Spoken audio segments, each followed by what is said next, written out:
வணக்கம். திசைகளின் 5 மணி செய்திகள். 65.5 million ringgit நிதி, 6 அதிரடி திட்டங்கள்.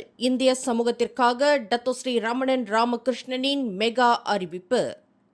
மலேசிய இந்திய உருமாற்ற பிரிவான மித்ரா மனிதவள அமைச்சின் கீழ் ஒரு முழுமையான துறையாக தரம் உயர்த்தப்பட்டதை தொடர்ந்து இந்திய சமூகத்தின் சமூக பொருளாதாரத்தை மேம்படுத்துவதற்காக 65.5 மில்லியன் ரிங்கெட் நிதி ஒதுக்கீட்டில் 6 புதிய திட்டங்களை மனிதவள அமைச்சர் டத்தோஸ்ரீ ரமணன் ராமகிருஷ்ணன் இன்று அதிகாரப்பூர்வமாக அறிவித்துள்ளார். அமைச்சரின் அறிவிப்பின்படி சிலிக் மடானி திட்டத்தின் கீழ் B40 குடும்பங்களைச் சேர்ந்த 4000 பாலர் பள்ளி குழந்தைகளுக்கு தலா 2530 ரிங்கிட் வரை ஆரம்ப கல்வி மற்றும் காலை உணவு மானியம் வழங்கப்பட உள்ளது.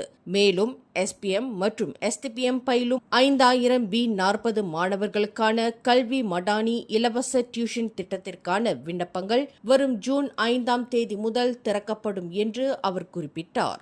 பொருளாதாரத்தை வலுப்படுத்த B40 மற்றும் M40 பிரிவைச் சேர்ந்த 500 இந்திய தொழில் முனைவோருக்கு உயர்வு மடானி திட்டத்தின் கீழ் தலா 50,000 ரிங்கிட் வரை தொழில் மேம்பாட்டு மானியம் வழங்கப்படும்.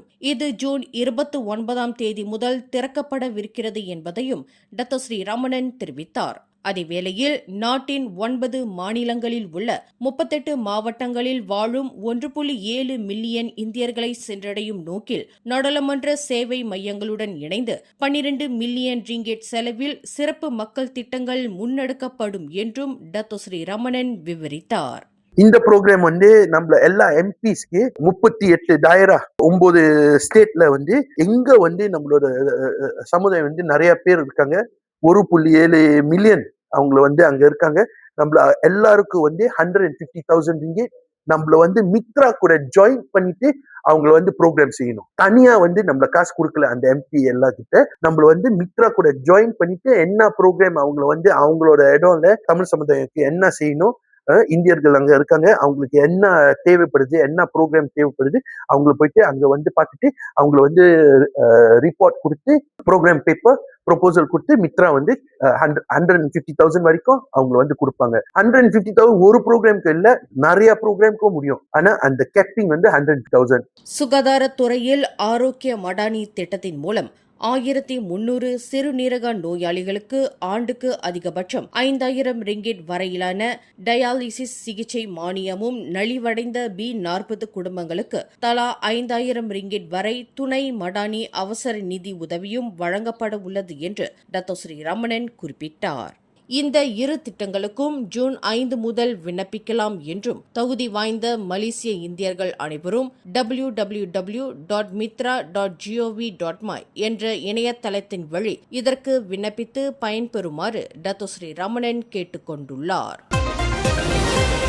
நாடெங்கிலும் பள்ளி மற்றும் பல்கலைக்கழக மாணவர்களுக்கு வழங்கப்பட்டு வரும் 100 ரிங்கிட் மதிப்பிலான புக்கு மடானி புத்தக வவுச்சர் திட்டமானது தொடர்ந்து செயல்படுத்தப்படும் என பிரதமர் டத்தோஸ்ரீ அன்வார் இப்ராஹிம் அறிவித்துள்ளார். இன்று வெள்ளிக்கிழமை நடைபெற்ற கோலாலம்பூர் சர்வதேச புத்தக கண்காட்சி தொடக்க விழாவில் உரையாற்றிய அன்வார், இந்த உதவியானது புத்தகங்கள் வாங்கும் போது தள்ளுபடி முறையின் கீழ் நேரடியாக வழங்கப்படும் என்றும் தெரிவித்துள்ளார். மேலும் நாடு நிதி சவால்களை எதிர்கொண்டு வரும் சூழ்நிலையில் கல்வி மற்றும் வாசிப்பு பழக்கத்திற்கு அரசாங்கம் தொடர்ந்து முன்னுரிமை அளித்து வருவதாகவும் அன்வார் குறிப்பிட்டுள்ளார். அதேவேளையில் அறிவார்ந்த மற்றும் நாகரிகமான சமூகத்தை உருவாக்க இந்த உதவி திட்டம் அவசியமானது என்றும் அவர் வலியுறுத்தியுள்ளார். இந்நாட்டை அறிவும் கற்றலும் நிறைந்த நாகரிகமான நாடாக மாற்ற வேண்டுமெனில் வாசிப்பு பழக்கத்தை ஊக்குவிக்க வேண்டும் என்றும் அன்வார் தெரிவித்துள்ளார். அதேவேளையில் இந்த 100 ரிங்கேட்டானது புத்தகங்கள் வாங்குவதற்காக பயன்படுத்தப்படுகின்றதா என்பதை பெற்றோரும்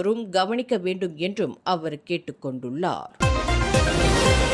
ஹஜ் பெருநாள் குர்பான் சடங்கு நிகழ்ச்சியின் போது கட்டுப்பாட்டை இழந்து ஆவேசமாக ஓடிய மாட்டை துப்பாக்கியால் சுட்ட போலீஸ் மந்திரி பசார் அபுபக்கர் அம்சா தற்போது பெரும் சர்ச்சையில் சிக்கியுள்ளார். பலியிடுவதற்காக கொண்டுவரப்பட்ட அந்த மாடு கட்டுப்பாட்டை இழந்து வெறித்தனமாக ஓடியதால் வேறு வழியின்றி துப்பாக்கியால் அதன் காலில் சுட்டதாகவும் பின்னர் வழக்கமான முறையில் பலியிடப்பட்டதாகவும் அபுபக்கர் அம்சா விளக்கம் அளித்துள்ளார். மேலும் மிரண்டு ஓடிய அந்த மாடு பொதுமக்கள் மீது பாய்ந்து அதனால் உயிர் உயிர் சேதம் ஏற்பட்டிருந்தால் அதற்கு பொறுப்பேற்பது யார் என்றும் அவர் கேள்வி எழுப்பியுள்ளார். இச்சம்பவத்தின் காணொலியானது நேற்று சமூக ஊடகங்களில் வைரலானதை தொடர்ந்து அபுபக்கருக்கு எதிராக கடும் விமர்சனங்கள் எழுந்துள்ளன. மாட்டை துப்பாக்கியால் சுட வேண்டிய அவசியம் குறித்து சமூக ஊடகவாசிகள் கேள்வி எழுப்பியுள்ளனர். இந்நிலையில் இச்சம்பவம் தொடர்பாக அபுபக்கரிடம் விசாரணையை தொடங்கவுள்ள போலீசார் அவர் பயன்படுத்திய துப்பாக்கி மற்றும் குண்டுகளை சோதனையிடுவார்கள் என கங்கார் மாவட்ட போலீஸ் தலைவர் ஷரீஃபுடின் யூசுப் தெரிவித்துள்ளார். 17 வயது மாணவர் ஒருவரின் உயிரை பறித்த ரேபிட் பினாங் பேருந்து விபத்து தொடர்பான விவகாரம் அடுத்த மாதம் நடைபெறும் நாடாளுமன்ற கூட்டத்தொடரில் எழுப்பப்படும் என ஜெலுத்தோங் நாடாளுமன்ற உறுப்பினர் RSN ராயர் தெரிவித்துள்ளார். இவ்வழக்கு குறித்து போலீசாரும் சட்டத்துறை தலைமை அலுவலகமும் இதுவரை எந்தவொரு தகவலும் வழங்காததால் இந்த விவகாரத்தை நாடாளுமன்றத்திற்கு எடுத்துச் செல்ல வேண்டிய நிலை ஏற்பட்டுள்ளதாக இன்று நடைபெற்ற செய்தியாளர்கள் சந்திப்பில் ராயர் தெரிவித்துள்ளார். மேலும் கடந்த ஆண்டு நவம்பர் 24 முதல் இவ்வாண்டு ஏப்ரல் 19ஆம் தேதி வரை இது தொடர்பாக போலீசாருக்கு 3 கடிதங்கள் அனுப்பப்பட்டதுடன் உயிரிழந்த மாணவரின் தாயாரும் போலீசில் புகார் அளித்திருக்கிறார். என்றாலும் இதுவரை எந்த பதிலும் கிடைக்கவில்லை என்றும் ராயர் குறிப்பிட்டுள்ளார். கடந்த ஆண்டு நவம்பர் 13ஆம் தேதி காட் லெபு மக்காலும் பகுதியில் இருந்து பெர்சியாரன் கர்பால் சிங் பகுதியில் உள்ள தனது வீட்டிற்கு மோட்டார் சைக்கிளில் சென்று கொண்டிருந்த அம்மாணவர் ரேபிட் பினாங் பேருந்து மோதி விபத்துக்குள்ளானார். இந்த விபத்தில் அவர் சம்பவ இடத்திலேயே உயிரிழந்தார் என்பது குறிப்பிடத்தக்கது. RON 95 பெட்ரோல் மானியத்தை பெறுவதற்காக மற்றவர்களின் மைகார்ட் அட்டையை பயன்படுத்துவது சட்டவிரோதம் என நிதி அமைச்சு எச்சரிக்கை விடுத்துள்ளது. தேசிய பதிவு சட்ட விதிமுறை 1990 பிரிவு 25 கீழ் சட்டப்பூர்வ அனுமதியின்றி மற்றொருவரின் மைகார்ட்டை பயன்படுத்துவது அல்லது வைத்திருப்பது கடுமையான குற்றமாகும் என்றும் தெரிவித்துள்ளது. இக்குற்றத்தை புரிவோருக்கு 20,000 ரிங்கிட் அபராதம், அதிகபட்சமாக 3 ஆண்டுகள் சிறை தண்டனை அல்லது இரண்டும் விதிக்க சட்டத்தில் இடம் உள்ளதாக இன்று நிதி அமைச்சு வெளியிட்ட அறிக்கையில் குறிப்பிட்டுள்ளது.